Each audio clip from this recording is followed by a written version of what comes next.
hate Hamas. I know the difference. The goal going forward is to take from this horror and try to make this a better world. I saw things today that I didn't think were possible in 2023. I've seen grown men who've been fighting wars all of their lives be stunned by what they saw.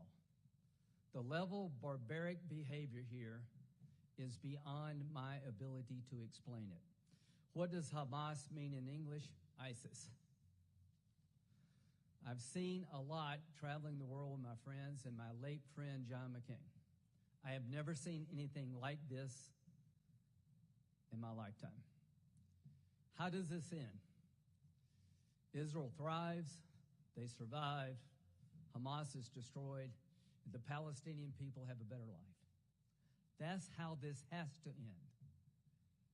So we're here today to give Israel what they need to do the job of destroying the modern-day version of Nazis, Hamas. We're here today to tell Iran we're watching you. If this war grows, it's coming to your backyard. There won't be two fronts, there'll be three.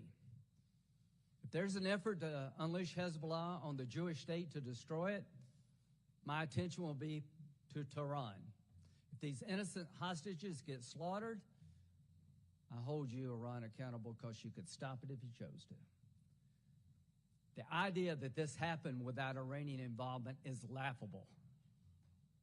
93% of the budget over decades, the training, the equipment, all coming from the Ayatollah. I come here to let Israel know that America will be with you. I come here to let the Arab world know, let's make peace if we can. Destroying Hamas is non-negotiable. How we do it, let's talk. What is winning? For the terrorist organization to be destroyed,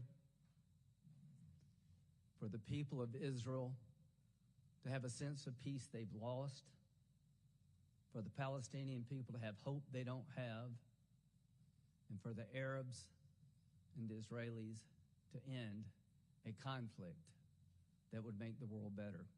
Why now?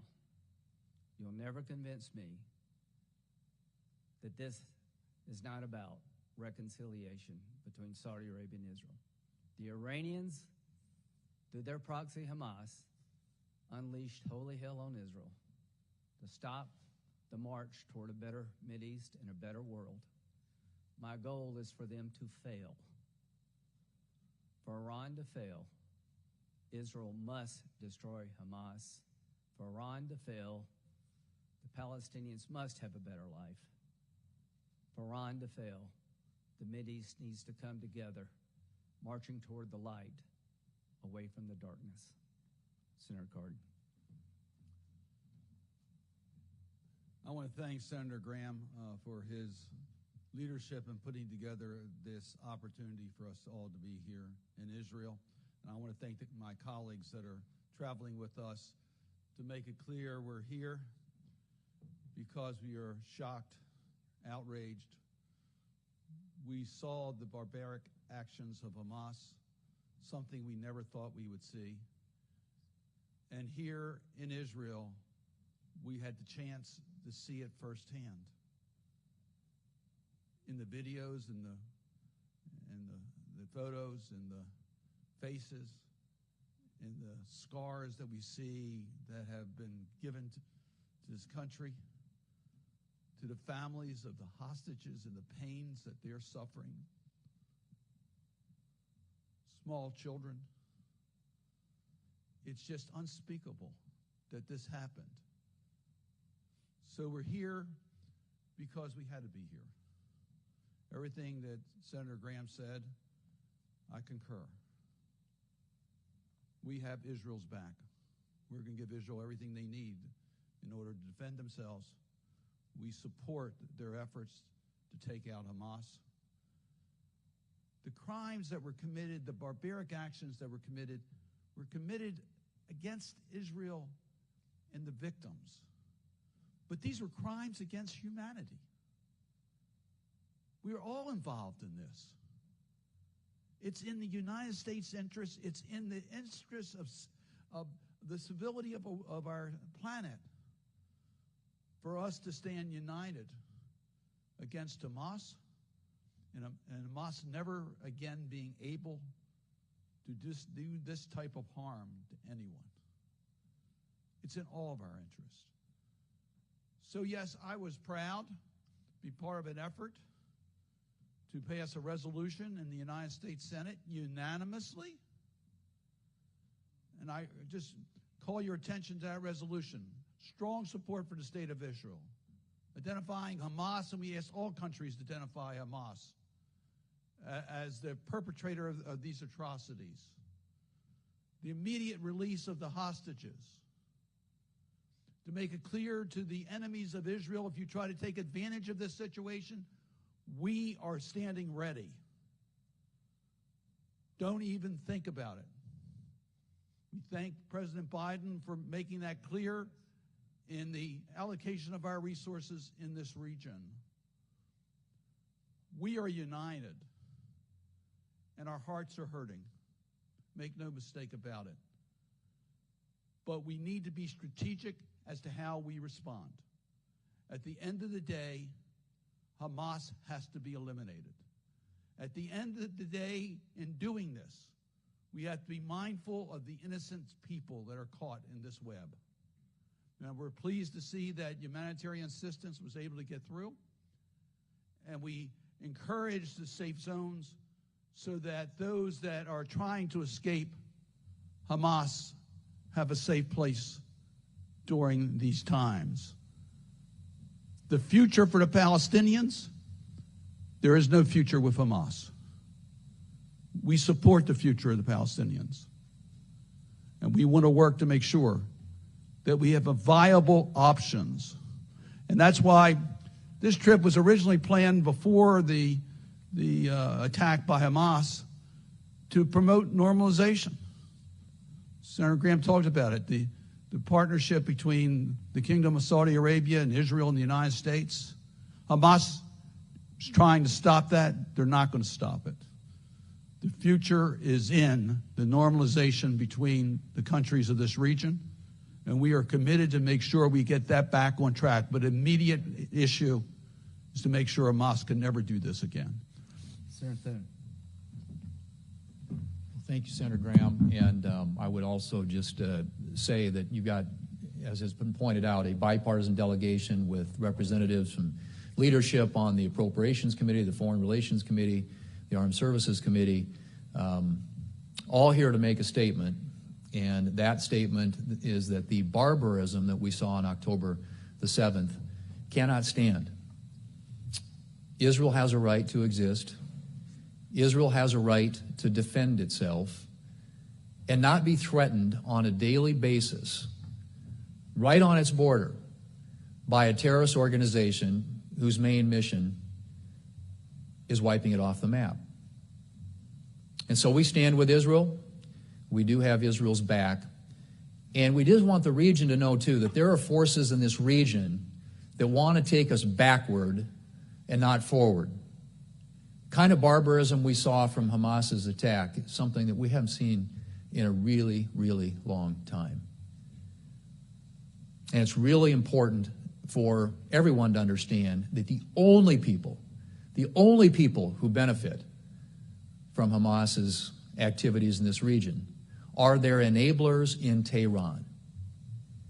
And if we want to see not only this region, but the entire world be a safer place, a more secure place, a more stable place, organizations like Hamas, terrorist organizations, have to be eliminated. And so I'm hopeful that when all this is said and done, that folks in the neighborhood in this region can have that opportunity to live in peace and security and stability, an aspiration that we ought to have for all people.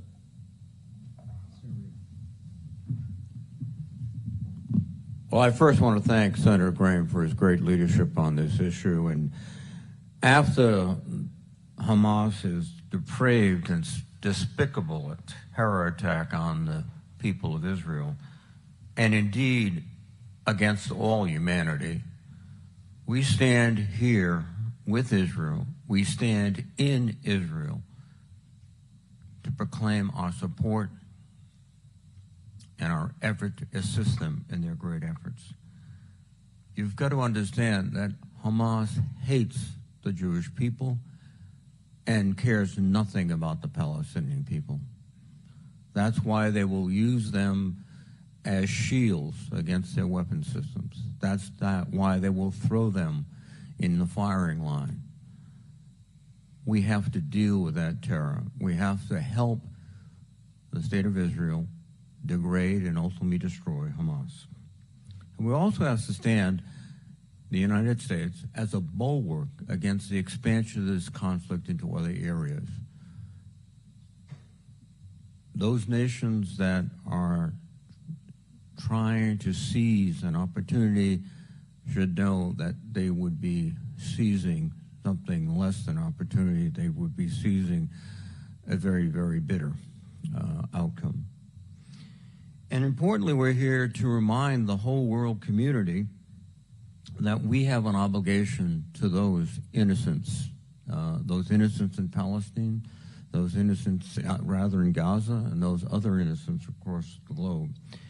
And we had a very productive session yesterday with the Crown Prince of Saudi Arabia, and we urged him to join the international community to provide the resources that is necessary to allow Palestinians in Gaza to flee the control of Hamas and be sustained until Hamas is defeated. Together we are here, all of us, to stand with Israel. Thank you. Senator Collins.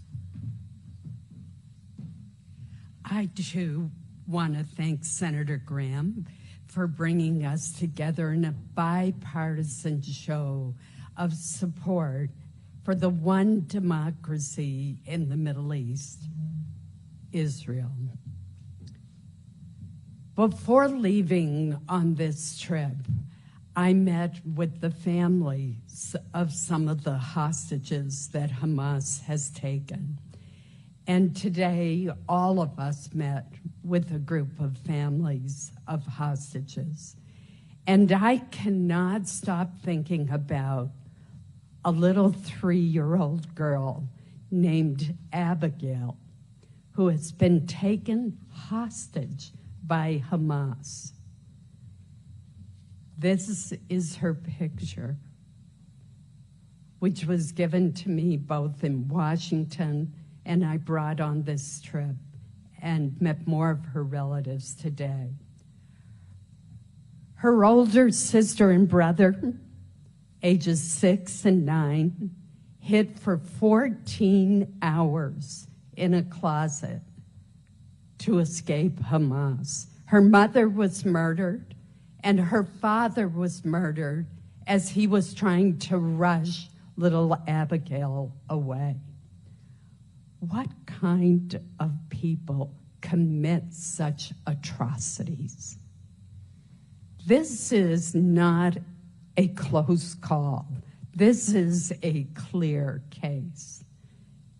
Hamas is a terrorist group, and we must do all that we can to support Israel in its quest to eliminate Hamas. I serve as vice chair of the Senate Appropriations Committee. In that capacity, I will be working with my colleagues on both sides of the aisle in support of the Biden administration's request for $14 billion to assist Israel as it defeats Hamas.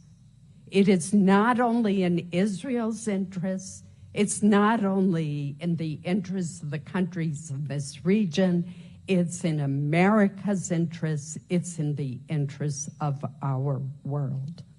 Senator Coons.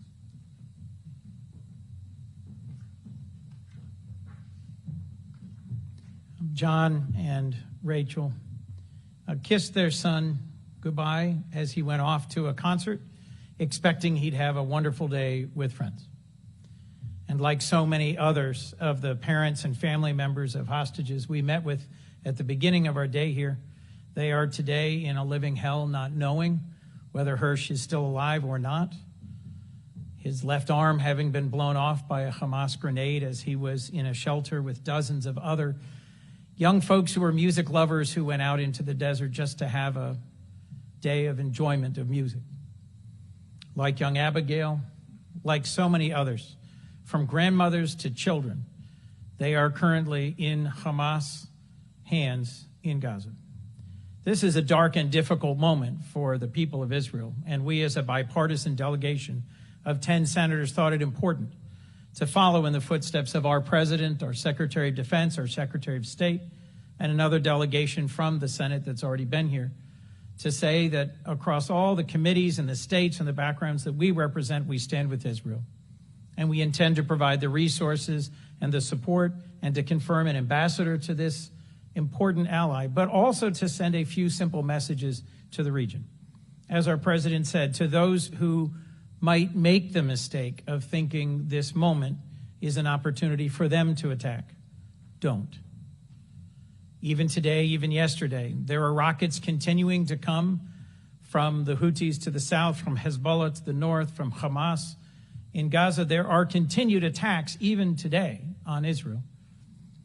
And we have had meeting after meeting to try and lay out a positive vision for the region on the other side of what will inevitably be a hard campaign to eliminate Hamas. Hamas is ISIS. They have carried out brutal, ruthless, horrific attacks on civilians and documented them for the world to see. These next weeks or months will be very difficult, but it's important that we hold on to a vision that says we will provide what humanitarian support we can to the Palestinians in Gaza, but it is Hamas that is responsible for using them as human shields and preventing those in Gaza from leaving. And it's important that we hold on to the possibility of normalization, of reconciliation, of an end to the Arab-Israeli conflict. It was the progress of the Abraham Accords and the imminent possibility of reconciliation that led to this specific attack at this time. We cannot let Iran and its proxies win. And in the difficult weeks and months ahead, we need to continue to stand for the prospect of peace in the future. Thank you.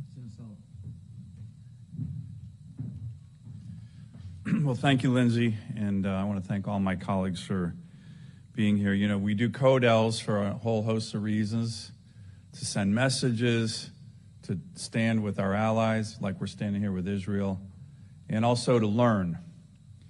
And I will tell you, and I think you're getting the impression here, this is a very sobering day, meeting with the families of the hostages, seeing videos that I actually think the whole world should see of the just severe brutality and viciousness and evil. These are GoPro head-mounted killings by the Hamas terrorists. And the point here, as everybody's talking about it, and this is really important to our friends in the media, there's no moral equivalence here. There's no moral equivalence. Every civilian death in a war is horrible. But what we're seeing and what we saw with regard to Hamas was an attempt to actually make more civilian deaths as bloody and vicious as possible. That's not what Israel does. That's not what Israel is doing right now. It's not what the United States does. It's what terrorist groups like Hamas and ISIS do. You've heard this issue. Hamas should be viewed as ISIS. I couldn't agree more. I think we all agree. The good news is, I think not just in Israel, but in other parts of the region, leaders agree. What does that mean? We undertook a global campaign to defeat ISIS. In every country in the world joined us. That's what we need to do now with Hamas. So countries that fund Hamas, countries that keep their leadership, like Qatar, they need to get with the program. This is just like ISIS. and the world needs to know that. Finally, Iran appears to be loosening its leash on its proxies. Look at what happened with the Houthis just the last couple of days. We know for a fact the Houthis wouldn't act like that, firing missiles and rockets and drones without Iran's permission. Be warned, Iran. Be warned. There are so many U.S. senators on both sides of the aisle who view the terrorist leadership in Iran as the biggest malign threat in this region, in many ways the world. And we won't stand for you widening the war. We have military assets here, and the United States is going to defend its friend and ally. And finally, one other thing we're also trying to do is look around the corner of history. What do I mean by that? The Middle East is going to be changed, there's no doubt, because of this horrendous, vicious terrorist attack. And it's either going to be changed for good or for evil. But a lot of historic positive changes in the Middle East have actually arisen out of the ashes of major conflict. Think about the Yom Kippur War 50 years ago. And we've had very fruitful discussions in that regard, and we got to keep our focus on that kind of bright future. I want to join in thanking Senator Graham, but really I want to thank all of my colleagues who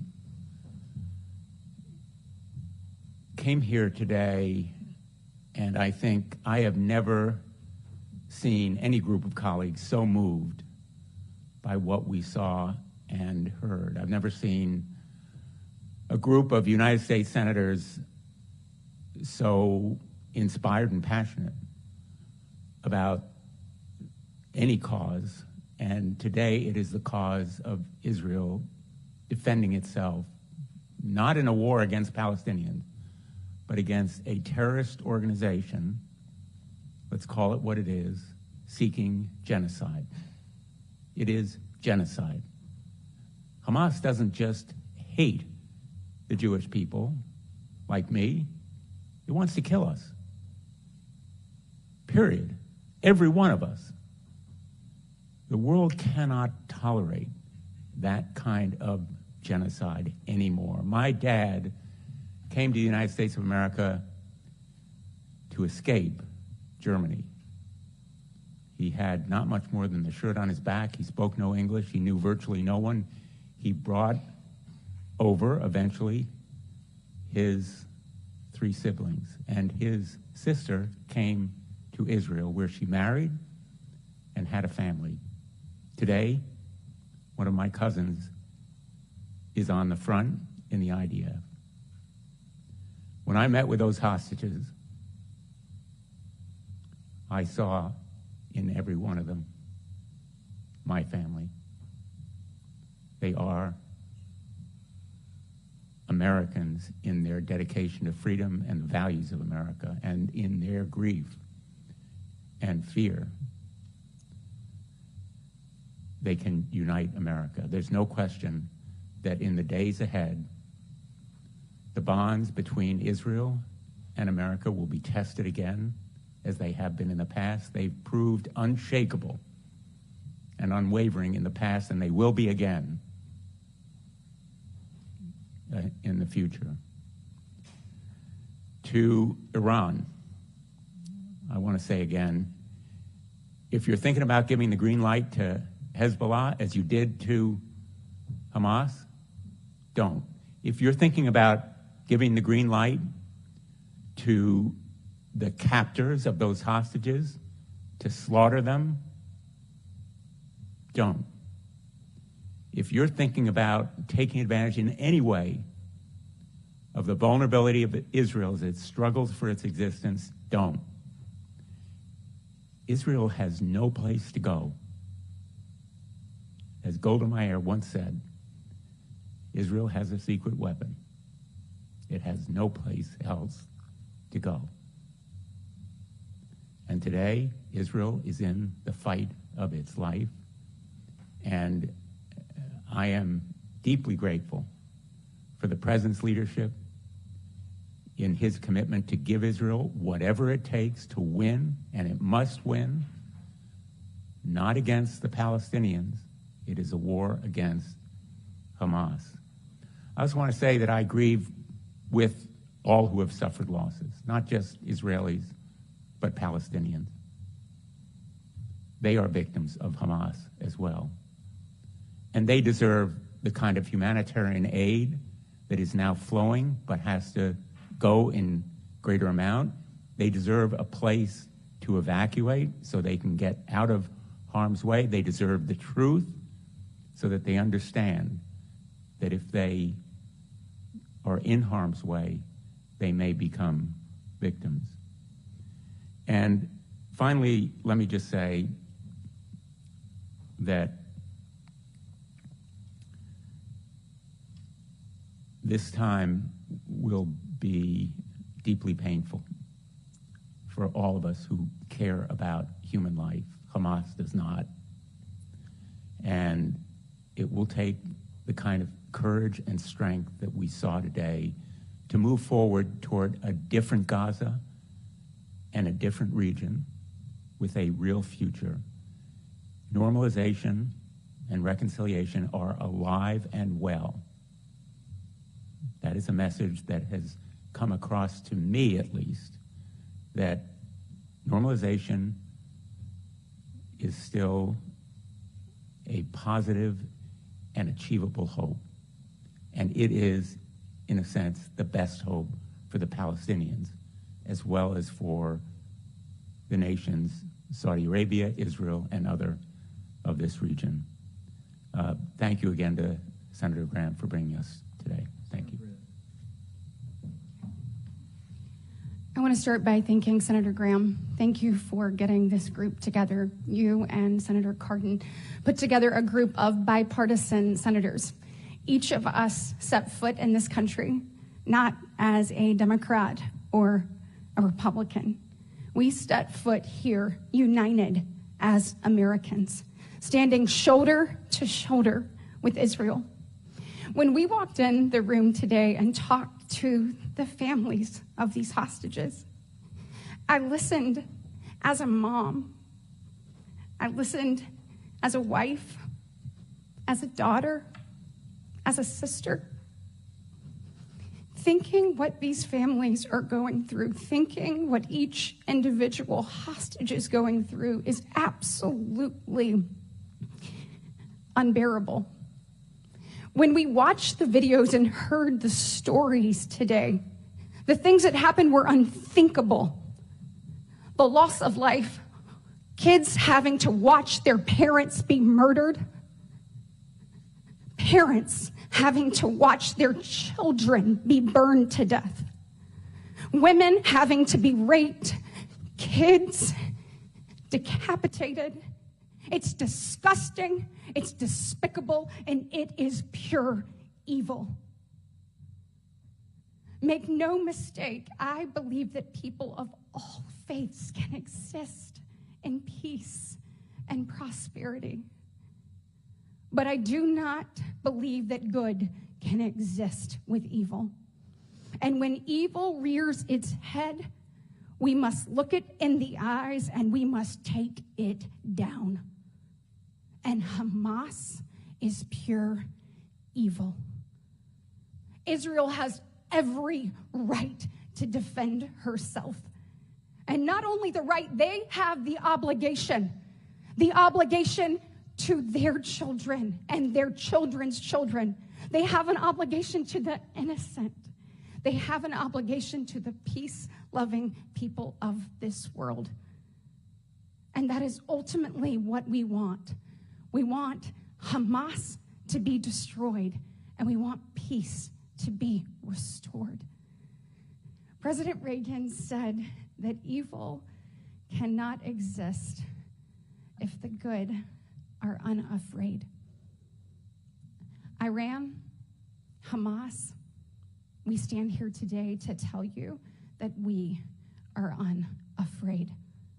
We stand shoulder to shoulder with Israel. We will take you down. Thank you.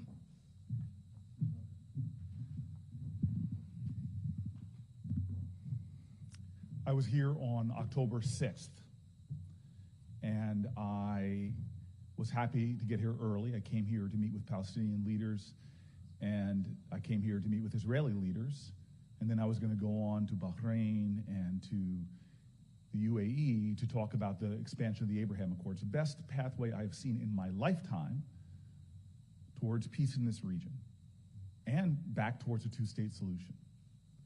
And October 6th, I wish you could have been there with me because I'm this Baptist from New Jersey, but there ain't no party like a Torah party. It was Simchas Torah. And it was an incredible celebration.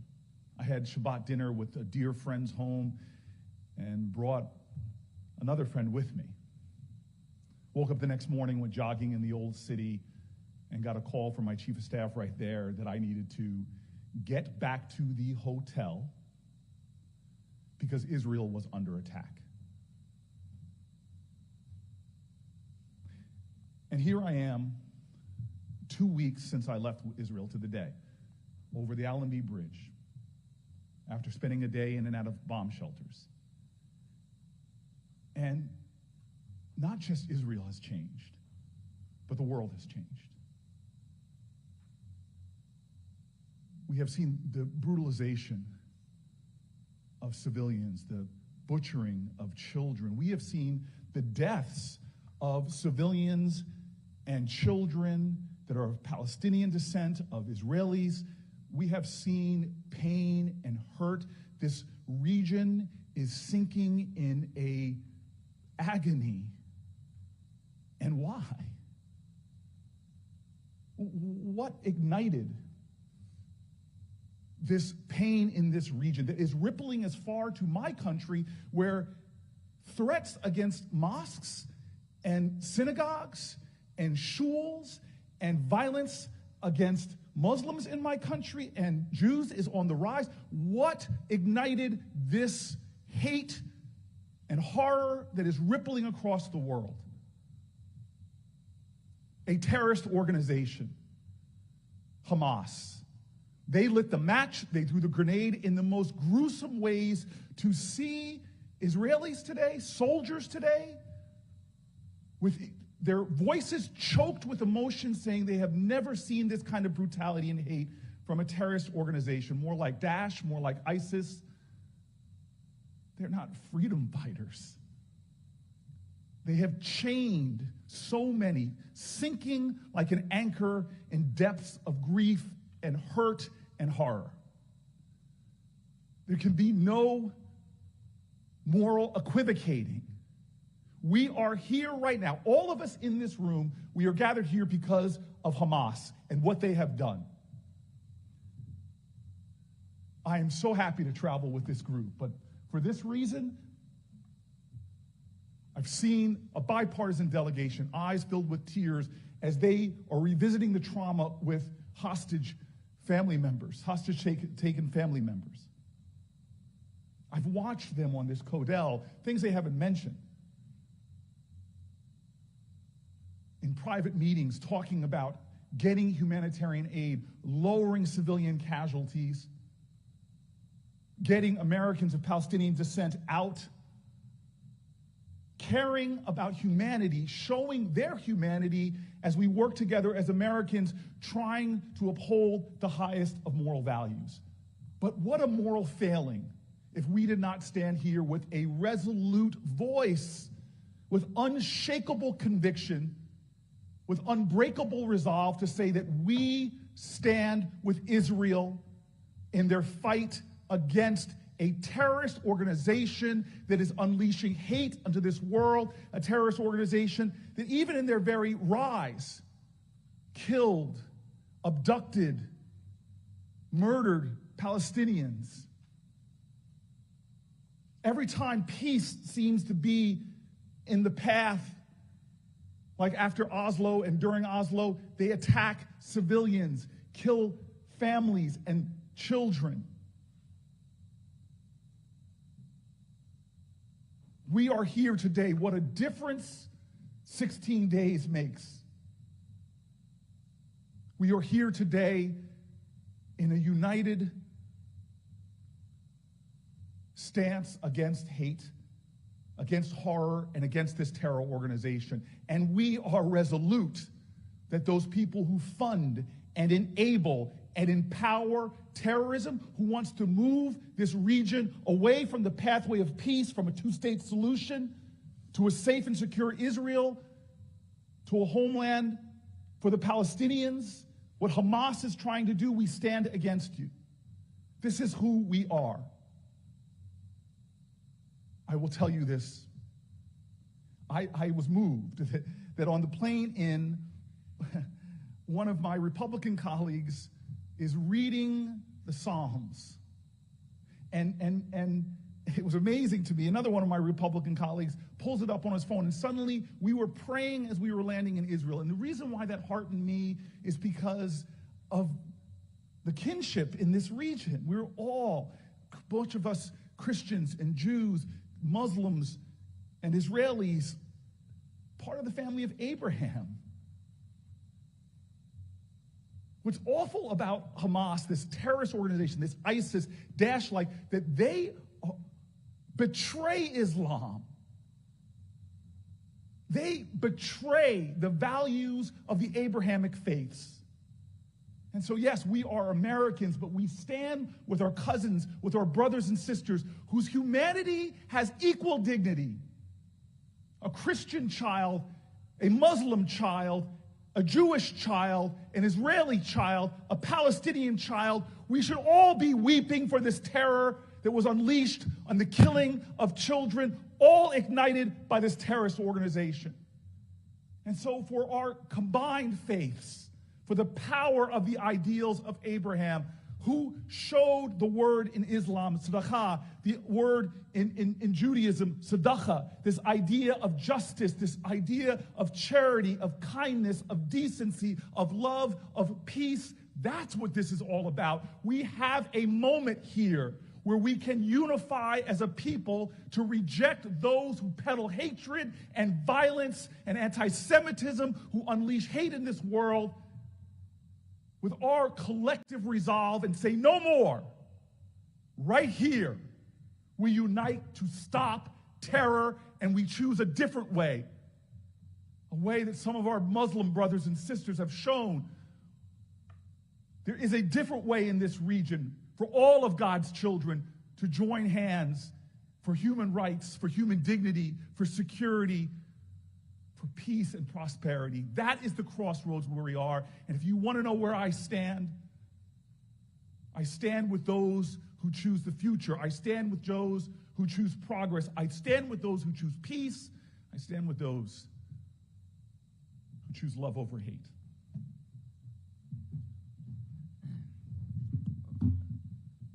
Proud to be in the Senate. Best decision I made was to pick really good people from both sides of the aisle to come talk about the course of the future of humanity. The really best decision I made is Corey said, why don't you and Ben talk, the rest of us will be quiet. That would have been a mistake. We're going to take a couple of questions because we have to go to another place.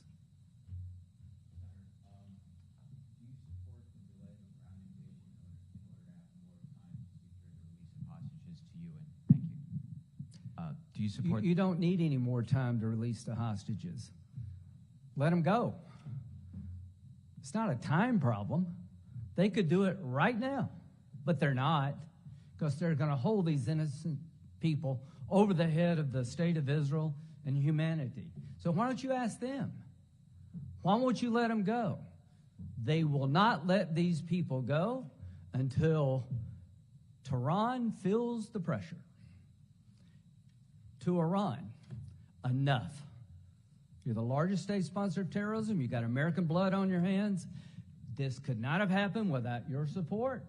So my advice to the Israeli Defense Forces, do what you have to do to protect your country who's under siege. And the question about hostages should not be directed to me or Israel. It should be directed to the terrorists.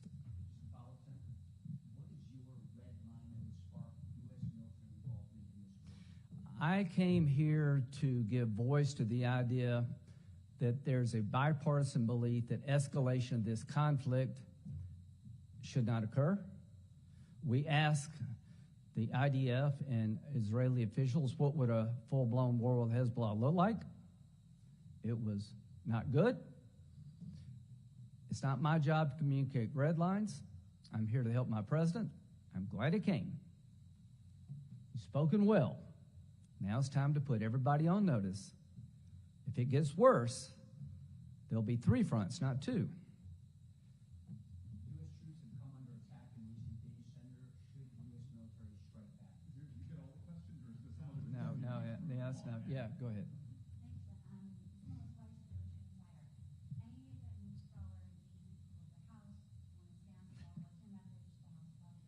Yeah, Ben. I'm giving the message to House Republicans. We're going to act in the Senate. We have strong bipartisan support for the supplemental appropriations that will not only give Israel what it needs to defend itself, but also give the Ukrainians the support that they need in order to defend themselves against Russia's war of aggression. There's a lot in here. We have members that are going to play a key role, including on the Appropriations Committee and Senate Foreign Relations Committee and other committees. We think that we can act in the Senate decisively, and if we can act decisively in the Senate, bipartisan, that'll be a clear message to the House. They got to act. So we know there's support in the House, and we think we will get this done, and we'll get it done in a timely way. Can you turn that? Thank you. Daniel Cohen, I'm the Jerusalem correspondent for Newsmax. I want to say thank you for being here. My family lives here. I made Aliyah 2 years ago. So this is personal. I know many people were sent from the United States, and there's international press from around the world. And I heard every single one of you voicing your support for Israel fervently, stridently. And I heard that, and I received that into my heart. And so on behalf of my family and people, I'm an American and an Israeli citizen, I say thank you. But it starts at home. And I'd like to ask any Democrat senator here that would like to speak to Rashida Tlaib. She still has a tweet up condemning Israel for a hospital attack. And Stop. It's not a... No. It's a Stop. fair question, Senator Graham. We are here together, not to talk about the problems at home, which are many. It's a fair I've question, got my Senator. own view of what to say. You're But not say going to it. screw this up. I'm not trying to screw it up. Get this guy out of here.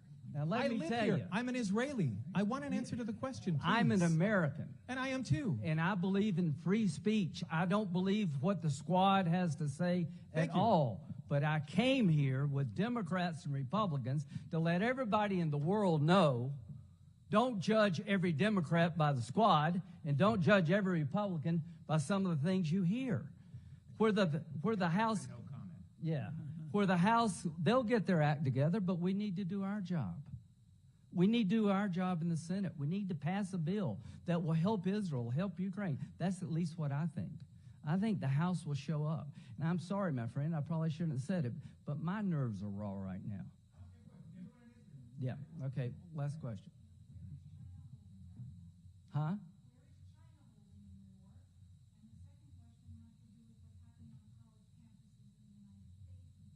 Yeah.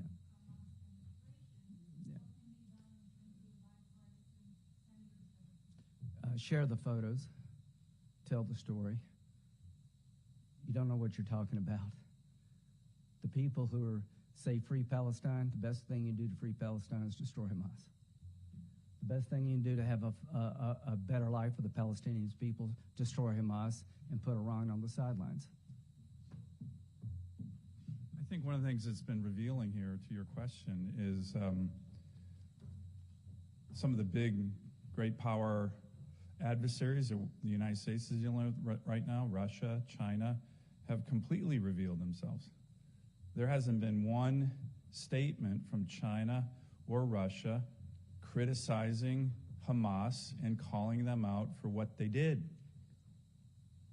A heinous terrorist action.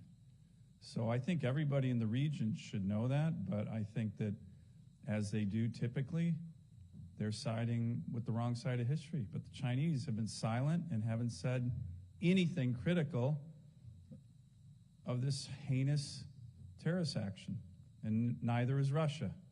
And I think people need to note that. The next question, Dan. Come on. What is it? I think that was it, wasn't it?